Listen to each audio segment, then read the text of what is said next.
Viena no lielākajām Grieķijas pilsētām bija Sparta. Tā atradās Peloponēsas pussalā Lakonijas apgabalā. Spartā bija izveidojušās divas grupas – spartieši un heloti.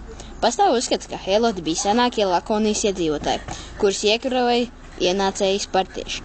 Vēlāk spartieši pakļāva arī kaimiņu novadu Mesiniju. Spartiešu vecākie apskata jaundzimušo bērniņu. Reizdams, ka viņš nedarīgs un vājš. Ja tas ir vājš, to atstāj uz klīnas malas vai nomet no kraujas.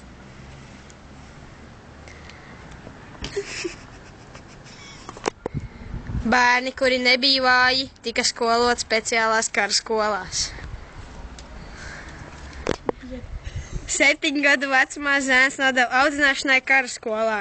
Te zēni apguva kara mākslu, spēka vingrinājumus, patriotiskus stāstus un dziesmas.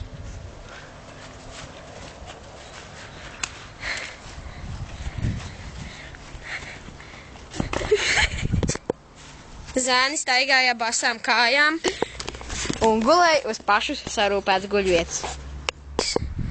Zēnu spēra, lai tie mācītos runāt īsi. No 20 gadu vecuma zēni sāka karadienestu.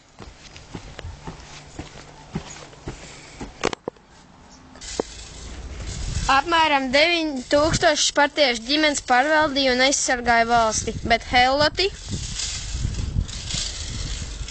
kuriem pārvaldē nebija tiesība piedalīties, kopa zemi, tirgojās un ar nodokļiem uzturēja spartiešus. Slave.